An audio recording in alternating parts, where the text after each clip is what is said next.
Okay, folks, it's time for us to look at perfecting society, or I think the American Yelp calls it, the religion and reform. And what we're going to use here is something I've called a concept-based approach, or using macro concepts, some of the bigger pieces of the time, breaking it down into some of the smaller events and personalities and whatnot. And hopefully, when we're done, we'll get us a good overview of how this time period led to people trying to create a much more, we use the words of the Constitution, a much more perfect union, or to create a better society for all of us to live in. So it's a really interesting time, especially when you start putting that around the backdrop of some other things that are coming. It's almost miraculous that these things take place. So let's get started here. So when we do this, we've got to look at the American landscape first. And number one is, as we saw last week, most women are not allowed to vote. I mean, a few are in New Jersey, to my knowledge, but really nowhere else. So you've got most women who are not allowed to vote. You've got free blacks and slaves. They're absolutely excluded from the political process, except possibly down in Louisiana, where free blacks had some political agency. But if we're going to paint with a broad brush, free blacks and slaves, they're excluded. Okay, this is a huge chunk of the American population. It's well more than half at this point. I'm talking well more than half are excluded from that process. And the major parties of the period, they don't want to mess with controversial issues. Unlike today, where they just love it. They'll throw it out there and see who can get mad and stomp around and preen around like a bunch of like a bunch of old turkeys in a barnyard. But back then, these major parties, they want to avoid it, because by avoiding those controversial issues, you maintain numbers, you maintain a sense of unity, and basically they're hoping it will simply go away, like a bad toothache. You're hoping it'll go away. It ain't going away. So what we got here is these reform movements are going to give the voiceless a chance to affect some form of meaningful change in society. I mean, part of that's behind my head here, obviously, but that's what's happening. You're going to have people who are going to be able to make some form of change in society. And while we will later discuss, free African Americans and slaves, one of the best books on this on this is by a man by the name of Stephen Hahn, called A Nation Under Our Feet, where he talks about slave agency at this time and how slaves were able to do certain things that, when you look at it, you go, that's really darn cool. And it's very logical, but we're not going to work with that today. We're going to work with that at a different time. So, what's the American mindset at this stage? Social problems like today, we couch them in very different ways. But you go back into the early to mid 19th century, and they're seen as a clash of good and evil.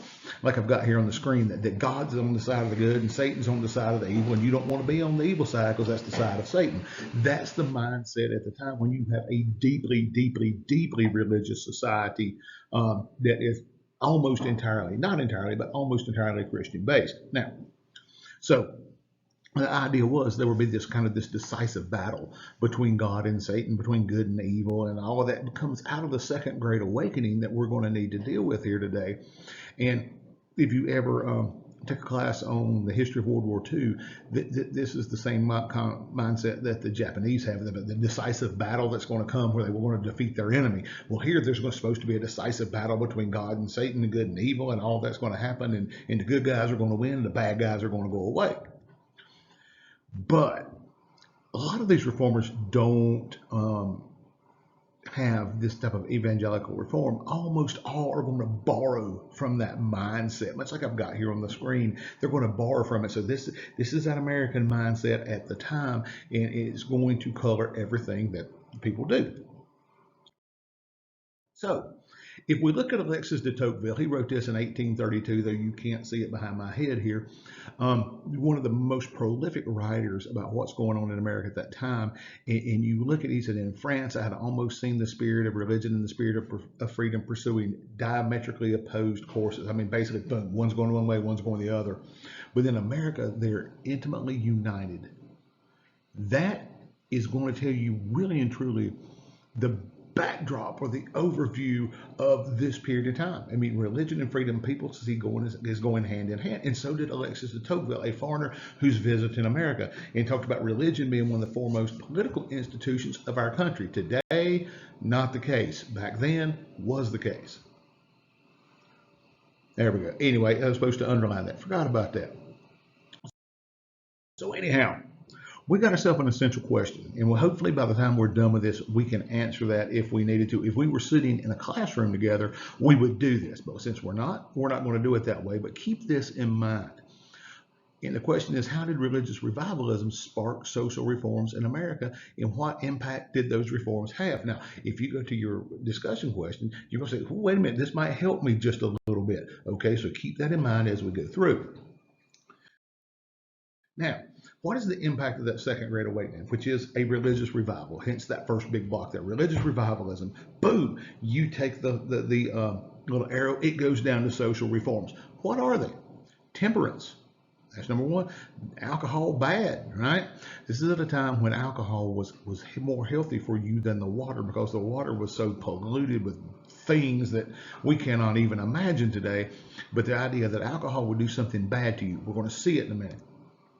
Women's rights. Okay, this is something that's still coming around here. There are vestiges of it still happening in the 21st century. Well, hold on. The first big push is right here. Then there's this idea of deviancy. Ooh, you know, and like we don't talk about that today. We're still on that kick, but we're going to find out what this deviancy is. It's not really what we consider deviancy today. And lastly, I don't remember what's popping up under my head right here. Anyway, we're going to get to it here in just a second. That's kind of weird. I'm the one that created this, but I don't remember what's on it behind my head, but it will show up in just a second. All right.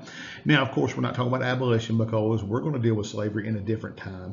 And I'm not going to talk about utopias because the yelp hits them a little bit, so we're okay there. So as we move along, this is this Second Great Awakening, this idea, this soul-shaking conversion right here. You know, you can see that they're getting that old-time religion. They're feeling it in ways that religion had kind of become more staid and become more mechanical, and now it's getting more soul-shaking is the term that they would have used. And you can see people in the backgrounds here, and there's some real feeling and emotion going on here that we hadn't seen in America since well back into the 18th century, not the 19th, but well back into the 18th century. And you notice this map. Where does it begin? Well, it starts up there in New York. It's an area called the Burnover District because it had been so on fire for religion. And you can see how it travels, and it even makes its way into the South. You know, you see that little line there coming from Lynchburg down into just beyond the Appalachian Mountains. You see it. So it starts one area and it spreads. And so there's one of this tremendous quote. It says, you know, that think about this. There can be no revival when Mr. Amen and Mr. Wet Eyes are not found in the audience. And you go back to that picture that I showed you a moment ago with the guy, he's doing this. And, you know, you've got all kinds of folks. You got the man, he's got his hand up. That's Mr. Amen and Mr. Wet Eyes. They're feeling it. Something is happening inside of them, and so that's what that quote says there. And then it says, "And the candles and the lamps illuminated the encampment, hundreds moving to and fro, preaching, praying, singing, and shouting." That's what you just saw, okay, in that engraving or picture or drawing or whatever we want to call it. And if you stop the video for a second and you hit pause and you look at the growth of these denominations, you're going to see they can't put this on this chart, because it rolls off of it. You know, with the Baptist and the Methodist, it rolls off that chart. I mean, this is a massive revolution or upheaval or whatever you want to call it. Hence, it's termed the Second Great Awakening. So what's the lesson we get out of all of this, okay? What's the lesson? Well, that man needs to become more godlike. And if you go to church, especially if you go to a Christian church, this is the essence of most pastors' sermons. It is the essence of our pastors at our church. That's the essence of their sermon, no matter how it's kind of built up. That's it. Man needs to become more godlike. And that means you got to improve and perfect yourself. Now, knowing that humans are human and we can't perfect them, but the idea is you can become more perfect. Hence, like in that preamble to the Constitution, a more perfect union. So if you perfect yourself or you improve yourself, you're going to improve your society and the people around you. There's a logic there. Okay, whether you're religious or not, there is a logic in that. If you improve yourself, then you can help improve your society or the environment around you. It's kind of hard to argue with. So let's start off with first with temperance, the battle against quote demon rum, right there. So you see an old bottle from that time of rum, which was an incredibly popular liquor. I'm not sure how popular it is today, but it really was back in the 1800s or in the 19th century. So what is our problem with that? Okay, people's per capita alcohol consumption was increasing. Now, I let the cat out of the bag a minute ago. It is better for you than the water. Okay. I had a lot of friends in my undergrad years say I'm relatively old. I went to undergrad 89 to 94, and I had a lot of my friends, think, man, I wish it was better for me than the water because some of them didn't make it back from time to time. But you look at 1830, 7 gallons of hard liquor per year per person. That's the per capita consumption. That's massive. That is absolutely massive. I cannot fathom that. But that is what our historical records show us. And see, when you think about it, in 1820s, and again, these numbers aren't. It's an apples and oranges comparison in some ways because you're looking at a decade off. But a half a pint of liquor per man per day. I mean, good grief. There you go. I mean, it is one of those things that people had. It was part of America's um, existence at the time. It was part of their culture. And from a book called Freedom Just Around the Corner, there is a great quote here about the decisions themselves were often made in private, multi-course banquets. I like that. With cases of Madeira, which is a kind of wine, port, which is a kind of wine, brandy, which is a hard liquor. And people strove, I mean, if you were a man of the community, a respected member of the community, you wanted to be what they called a 2-bottle man, which means you could drink 2 of those bottles we just saw of some kind of hard liquor and not be passed out drunk. You could still had your wits about you by drinking it. That's fathomable to me. But there we go. That was the problem that we had then. Okay. So, as long as we're not doing crazy things, why is there a problem? We're going to see here in just a second, or so the reformers thought. So the consequences, if you zoom in on this, you're going to notice a woman and a child standing under that bridge. She's got her hand like it. Well, she's all tore up. It looks like they're being forced out of their house. And the stages of this process show the husband in his drinking and what it does to him and how it debilitates the family and hurts them economically. And next thing you know, they've got nothing and they're homeless. So what happens? Your money goes away. You abuse your wife and your family. You might run around and chase other women. Again, this is a very patriarchal society, so that's the way they would look at it. A lot of times, husbands would abandon their wives. Colonel William Travis down at the Alamo, the Texan that was in command of it, he was accused of abandoning a wife at some point. Can't remember how true that is. Not that it matters to us here in the 21st century, but that is during this time. Okay, you drink enough of it, it could kill you. You know what? I'm sure we've all have at least tangentially heard of stories of things like that, even in the 21st century. And so here is a blown up version of it. I mean, at the tip top there, my man looks like he's having a good time, cigarette in one hand, glass of God knows what in the other. I'm sitting there with his buddies, feet propped up. I mean, he's having a ball. But if you zoom in again, you're going to notice some things. You go to the left, I mean, that woman's not his wife. His wife is down there at the bottom. Over on the right-hand side, he's looking pretty rough. Shoes off, clothes all torn up. This is one of those temperance groups. This is what we would call, today, it would be a meme of some sort. It might even have Smudges the cat on it. Who knows?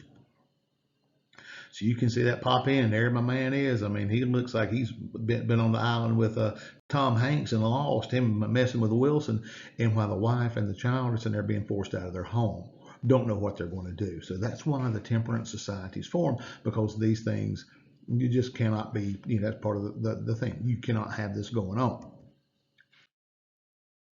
So the American Temperance Society, founded here 1826. You see it there, and they moved to be very radical.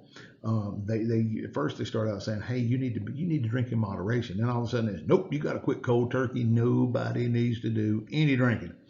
Um, and instead of the wealthy, who you're not going to convince them of anything at that time, they focus their energy on the laboring classes. You're the ones that it's hurting the worst. You're spending, a significant portion of your income on this stuff. You are the ones who are abandoning your families. You're the ones who are doing these things. Now, my man in the last little meme that we saw, he's not what you consider a laboring class person, but the point still stands. That's where they focus their energy. All right. Now, if you were a factory owner, man, you're seeing this and you're going, what kind of people are we dealing with here? But that message resonates because if you have factory workers who are getting, knocked down drunk at night, they're coming in the next day, they're not worth a cuss working. And so all of a sudden they see merit in it because they get more productivity out of their workers than they would otherwise. So it's not really this altruistic idea of, oh, yes, we need to improve their lives. It's not, you need to make me more profit. But hey, sometimes strange bedfellows happen in these situations. And you get to the 1840s and it begins to gain steam. As you get a lot of people come on board, and all of a sudden, you look at that financial panic of 1837 and what it does. And if you're one of these drunkards at work or you're somebody who's known to hit the bottle too much and do some stupid things, then you're going to be one of the first ones let go. And so all of a sudden, this idea begins to germinate and spread that drunkenness is going to mean ruin. In this kind of tight economy. And we've seen maybe some of y'all are old enough and others are not to remember some really tough economic times where you want to look around and you'll make sure you did things right. You didn't want to be the troublemaker because the troublemaker was the first one gone. So this thing starts to gain traction. And as it gains traction, you get more and more, and it's going to be these middle class to wealthy white females are going to be your biggest proponents of this. But as the movement grows and you involve more, clergy and more churches and congregations, it gains some steam. And as it gains steam, it creates some more demands. And all of a sudden, when you see this, demanding that cities and states pass legislation against booze, that's going to actually bear fruit during the progressives that you'll find out in History 132. Now, it takes a long time. I mean, folks, we're talking, maybe 100 years or so before it happens, but it does eventually happen, So from not moral persuasion anymore to morality-based legislation, which gets kind of scary. Depending on whose morality you're using to legislate. So anyway, that's coming out at this time. And again, being done mostly or being backed mostly by females, and they don't have a political voice except over their husbands. And that is a power in the nuclear family. That is a powerful tool. All right. Now, it's controversial, but it is effective because a lot of people do it. There's one state that does it. A lot of localities do it. So this thing's it's not just some aberration. It's not just some flash in the pan that goes up, like a bottle rocket in the wind and then it's gone. No, I mean this thing has some staying power, and we're going to get it again and again in the history of this country. Now, if you look at that chart of annual consumption of spirits, look at that. Check it out, that drop about the time period we're talking about. Woohoo, look here, I got PowerPoint skills, people. You look at that. That is a result of this movement. So, why it doesn't permanently get rid of drinking alcohol in our society, it does have a profound impact at that time. And all of a sudden, you get some of those things. You see some blips. They go up, they go down, they go up. And when you start seeing, hard times, you start seeing conflicts happening. Like, on the end of that chart, you got to see with the Civil War, then consumption goes up when stressful things hit the overall country. So next step is women's rights. And this lady right here, she does not look like a happy nor a pleasant person. And again, these kind of drawings and engravings are the memes of the day. And so this is undoubtedly in some newspaper or some publication that is anti-women's rights, just judging by that look on her face. I mean, she's going to whap somebody in the head with that piece of paper. So what happens here is this. I am of the age when I remember Seinfeld when it was brand new. And there is an episode where it talks about George and some female friend of his or girlfriend or whatnot. And she's trying to get in with the group and talk about, you're killing Independent George. And then let's talk about worlds collide. And all I can think of is this idea of separate spheres. Men had theirs, women had theirs, and never the two should meet according to the ideas of the day. And so when the two spheres collide, you get problems, hence my big old explosion right there. Now, there's the worlds collide from Seinfeld. If you download the PowerPoint, you can see the little clip. I'd forgotten I'd done that years ago. Oh, have you spoken to Elaine yet today? No, why? She called Susan last night. Oh, yeah, I know. How do you know? That was my idea. Your idea? Yeah. What'd you do that for? She was looking for someone to go to the show with. Well, that was really a stupid thing. You know what's gonna happen now? Worlds collide. What? Yeah! Because this world is your sanctuary, and if that world comes in contact... Yes, it blows up! So if you know that, what did you tell Elaine for? I didn't know. Kramer told me about the worlds. You couldn't figure out the world's theory for yourself? It's just common sense. Anybody knows you gotta keep your worlds apart. Yeah, I guess I slipped up. Hey, Hey. he knows the world's theory. What, is it blowing up? Everything you need to know about the history of the United States, you can probably find a Seinfeld episode for it. We will get to the magic of loogie in History 132, but you know, that's kind of a humorous way to put it, but that's the idea that these two worlds have got to be separate. Men's world's got to be separate from women's world. Now, we start with something called the cult of domesticity, which is pretty much anathema to us today, but that's all right. This is what they thought at the time, and that's what we're here to learn. And the first is that the role of women is to be the homemaker. That's their job. They're supposed to be at the home, in the house, doing house things. I mean, y'all can put that image in your own head. And, you know, she's the guardian of the home.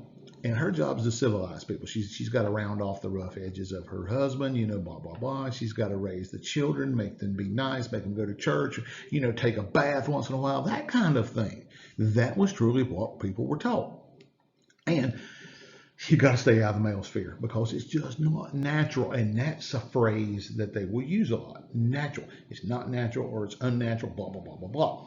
We use those terms much differently today in certain things, but that's what they would use back then. It's not natural for you to do this. Well, it don't quite work like all of that at my house, and it probably doesn't work like that at most of your houses either. It didn't work like that at my house growing up, but that's what was the case in the early to mid 19th century.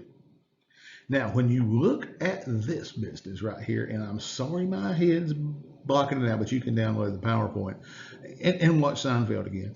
But look at that opening sentence. The power of woman is her dependence. Well, I need to go talk to my mama because that's just not the case. But anyway, you look at this about a woman that gives up her dependence on man to become a reformer, yields the power that God has given her for her protection. Oh man, this is a big old fuss because you're talking about moving everybody's cheese if women get involved in things like politics and society and economics, business. You know, it's we got a little mess going. At least that's what they thought at the time. So you get things like this right here that show up.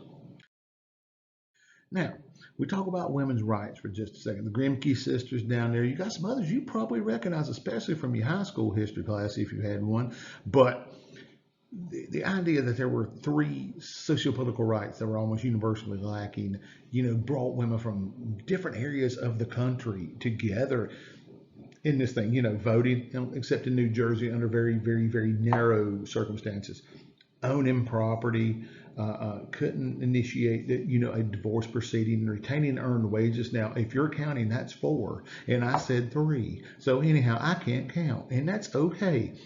But can you imagine not being able to retain earned wages? A good friend of mine I used to do a lot of history work with around the country named Lucinda Evans. She posted something on Facebook the other day about it was the 50th anniversary of women being able to have a credit card without having a man co-sign. I didn't know that was a thing, okay? I mean, I did not know that. I've never known that type of society, and so I'll have to ask my mother one of these days about all that, and she can turn to my daddy and scowl at him, I guess. But those four things: voting, ownership of property, if you're married, which is like, Jefferson and Washington, that's how they get part of the slaves that they had, because it came in through that dowry process. Not being able to initiate a divorce or retaining any wages that you might earn. I mean, woo, that is not what we're experienced in the late 20th and in the 21st centuries. So this idea of ingrained inequality was, like I've got here, simply accepted. It just was what it was. Much like if you grew up in the South, at that time, slavery was something that it just was, because it had always been in your life, and depending on when you lived, may always be. And so this again was one of those things that was ingrained and accepted. So people who didn't want it, they're a little bit different, and it would appear a little bit radical, which to us is like, this is just common sense.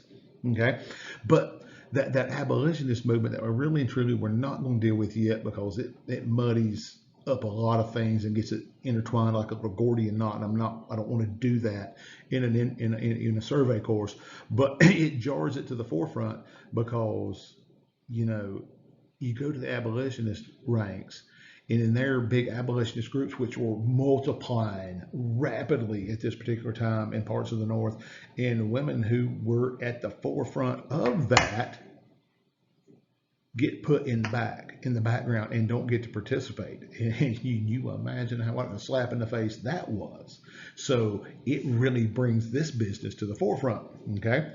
And so what happens is some of the more liberal women, or radical, I should have used radical, not liberal, they split off from that, like, okay, whatever, you don't want us, you ain't got us. And they concentrate on women's rights instead, which is absolutely fascinating to me. I wouldn't think if the abolitionist movement you would want to turn away any help, but they did. So we go to 1848 in the Seneca Falls Convention, and it's spawned by these ladies' treatment in London, where they went to this abolitionist meeting and again were basically turned away, said it wasn't fit for them, didn't belong here, blah, blah, blah, blah, blah. But a lot of these ladies were Quakers or partially of that lineage, and there had always been those families, which were considered really odd at that time, had this huge measure of equality between husband and wife, much closer to what we see today in a lot of ways.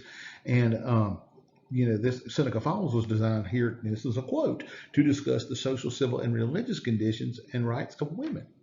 Okay, makes a lot of sense. Look, 1848, Europe's undergoing massive revolutions at that time. All right, and so you get Elizabeth Cady Stanton. She draws up that Declaration of Rights and Sentiments before the meeting, and boom, the rest of that is history. And if I'm not mistaken, or unless I just dreamed it instead of reading it in the alt, you've got a pretty good description there. So there it is, and check them out. These ladies look, in my opinion, very serious and relatively stern. I mean, because they're demanding something that to us today should have been a no-brainer, but at the time was considered, heretical and radical. And so they get Susan B. Anthony, Lucretia Mott, Elizabeth Cady Stanton, Sojourner Truth down there. I mean, you've got all kinds of folks in that thing. Now, we're not going to do this piece right here. I'm going to kick through it. Matter of fact, I should have taken it right on.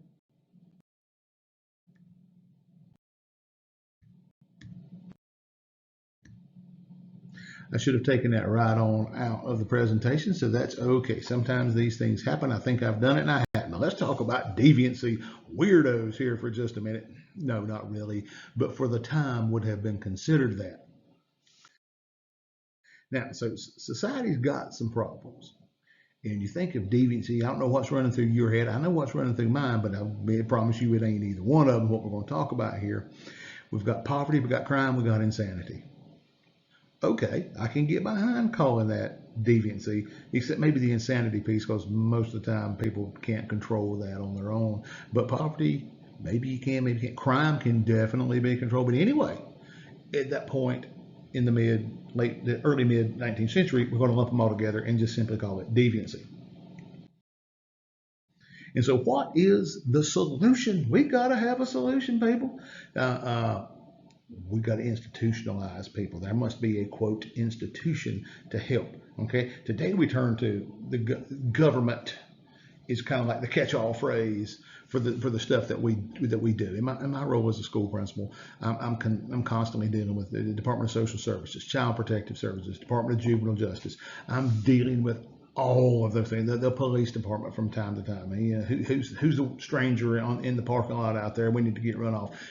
That's our concept of government would be their concept of institution. We need something bigger and more organized to help fix these things.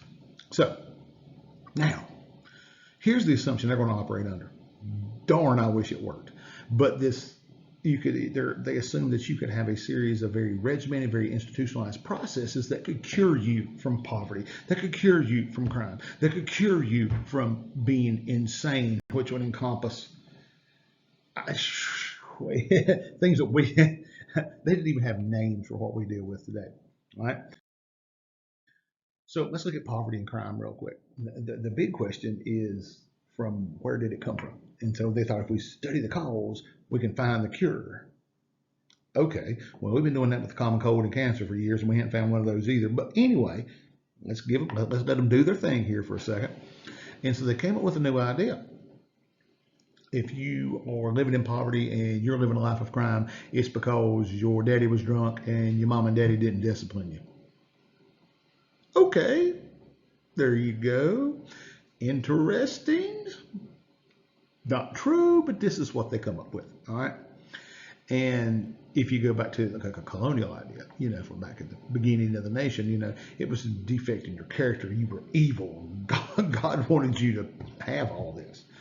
We see some of that today with some people in certain places that get on TV and get in various media outlets. Neither one of these is wholly right. I think we know that now, but that's that new idea. That's what they came up with. Okay, well, try something different, I suppose. So, you look at the premise that you can alter human nature. Tiger must be changing his stripes. Not real sure, but okay, that's what they're going to come up with in the early mid-19th century. Now, so we look at crime. And here, what are we going to do with criminals? We all know about a jail. Everybody knows what a jail is, but they're going to have big jail. And it's not going to be a prison, which is what I call it, but a penitentiary, which they believe has a much different connotation and a much different role. And it's going to serve as that substitute for parental discipline. I cannot give this lecture without laughing, because they're going to stick you in solitary confinement. They're going to make sure it's quiet, because if it's too noisy, that'll mess with you. We're not going to interact with each other very much, and we're going to have a schedule that you're going to know when to use the bathroom, kind of deal. And being in education for my entire adult life, basically, we have a regimented schedule. I mean, hey, you know what? 11:20, that's first lunch right there. Bell ring. We start school at 7:35. Kids get out at 7:40. It's really regimented. We switch classes on a regular basis. The penitentiary idea was that people need that in their lives in order to fix the problems that cause them to become criminals.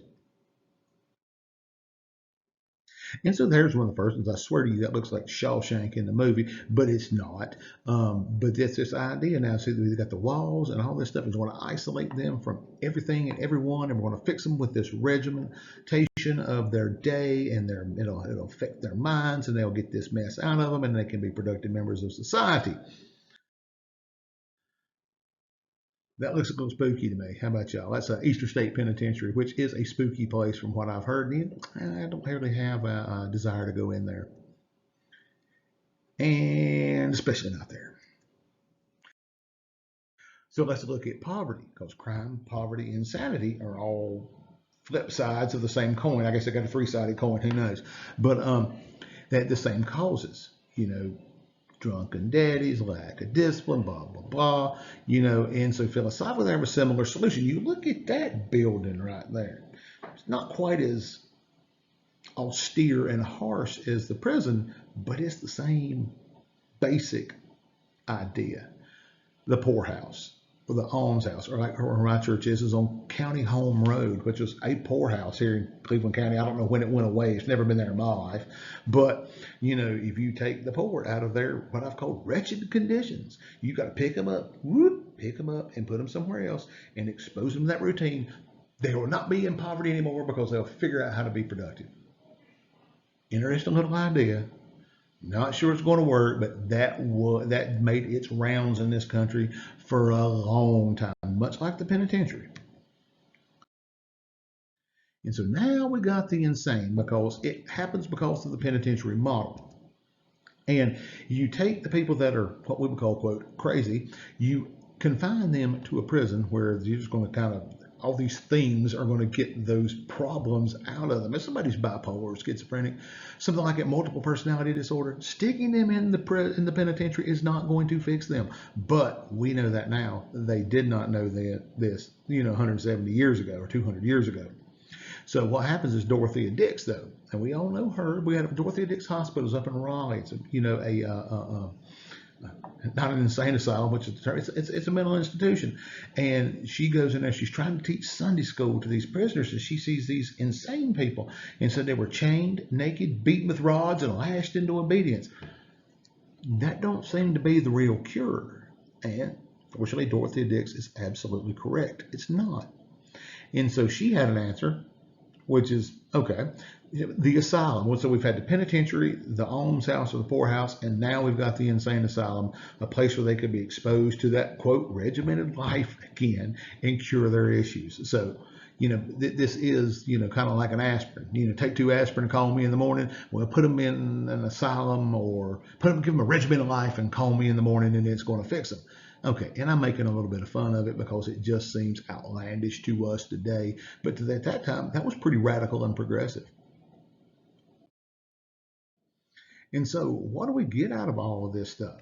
Okay, 4 major commonalities: that deviancy, poverty, crime, insanity can be cured, that a change in environment is necessary to cure deviancy, and that freedom is the root of deviancy. You give people too much freedom, oh my goodness, it's kind of like, it's like kids. The school I'm principal of is middle school.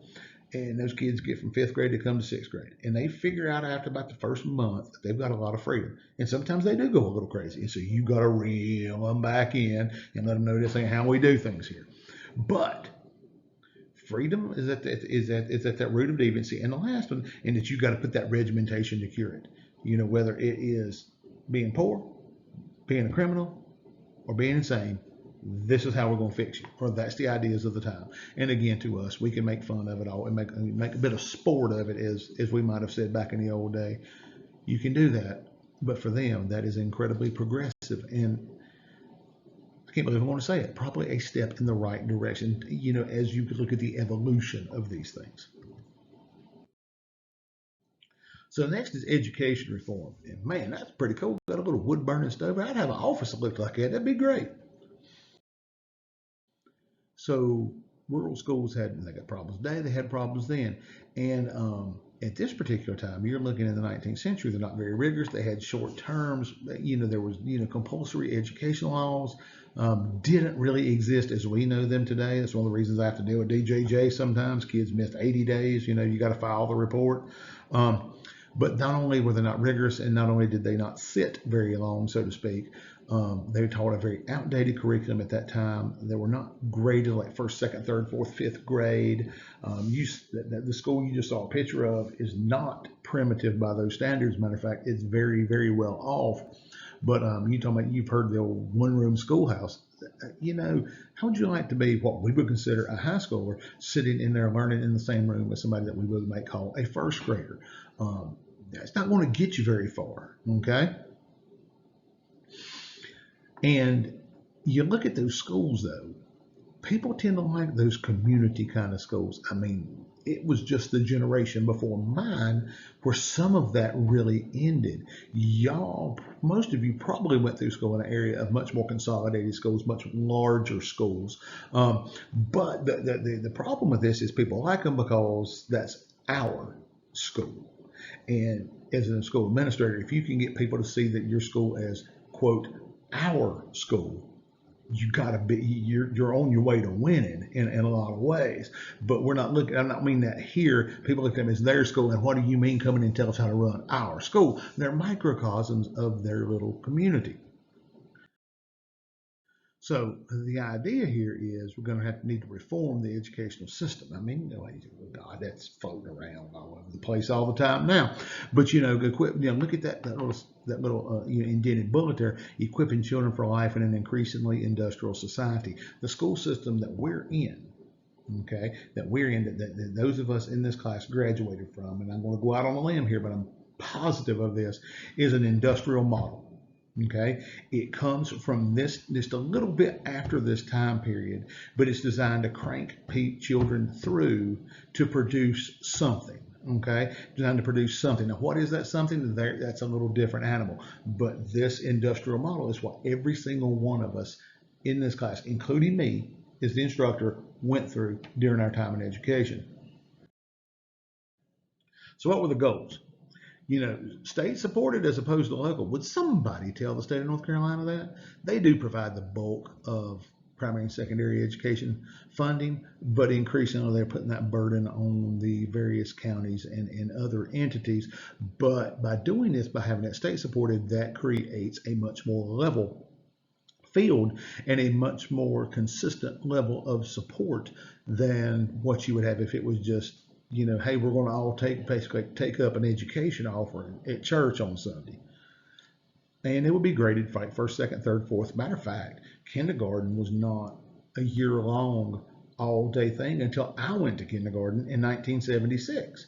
When my grandmother Brown graduated from high school, you started in first grade and you graduated at the end of 11th, which shocked me growing up. I'm like going, did you drop out of school, Mama? Nope, you graduated at the end of 11th grade. Then there'll be the 10-month term, which we're pretty used to. That's pretty common to get that summers off because in mostly agricultural areas, which would have been the vast majority of this country, that's helpful right there. And you would have certain times off for plantings and harvesting and whatnot. So that was, that 10-month term worked out pretty well. Teachers would have to be trained, thank goodness, adequate text, adequate resources to teach children. You see that big old bunch of books sitting there.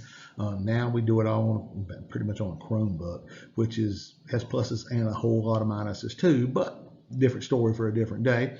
And compulsory attendance laws. Hey, you've got to come to school. There are certain things you've got to be able to do. This is pretty progressive right here. This is moving things in the right direction, unlike some of the cures for deviancy, which this right here makes a lot of sense. As a matter of fact, you can make that argument right now in the 21st century for these very things.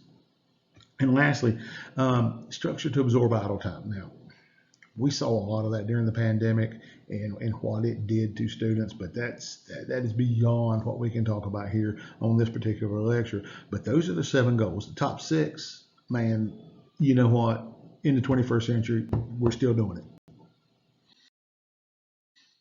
And there were some other goals. School is the greatest agent of socialization ever that ever was. Okay, and you can spread what we call common American values. As a matter of fact, by the late 1800s, they're going to begin, immigrant children are going to begin to get their last names Americanized, which, we're aghast at that today, but it was common then. But what are those beliefs and values that you could teach? Industry, honesty, sobriety, patriotism. Man, you're baking Americans. And that right there, that I'm telling you about the greatest agent of socialization, it is the school. It can do those things if done right. And, think about it. Be on time. Why do I start school at 7:40 every day? Well, number one, superintendent tells me to. But if you're not there, you're tardy. What happens? I ain't going. I had a kid the other day. I ain't going to that class, Mr. Brown. I ain't going. You can't make me. Well, I can send you home. Competitiveness. I mean, what do you got to do to get things like the Beta Club, the AB Honor Roll? There's some competitiveness there. Work ethic. Hey, if you don't work hard, you're not going to pass, which means you maybe get held back. Y'all didn't know that's all part of the psychology that you have experienced that comes out of this time period that we're dealing with.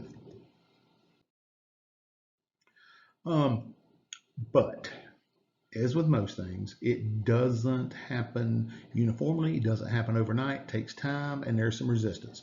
In the South, you don't have quite the industrial scale that you have in the North, obviously. We'll get to that later. But so there's not that push for it because the entire economy just about is based on agriculture. And if you're the wealthy, like say the Calhoun family, until a child goes to college, you hire tutors or you send them away to a fancy school. Okay, and then they go to places like Princeton and Yale, and University of North Carolina even is one of those prestigious state universities.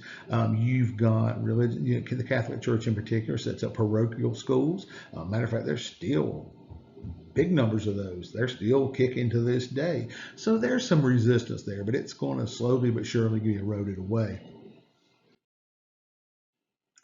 But I said it didn't gain traction, but then it does. Working class people love the, quote, free part, okay? That's a free and appropriate public education, FAPE. That is in North Carolina. That is what you are entitled to from kindergarten through 12th grade. And the working class like that. They see that as a launching pad for their children. Manufacturers and businesses like it because they teach values. They make people employable.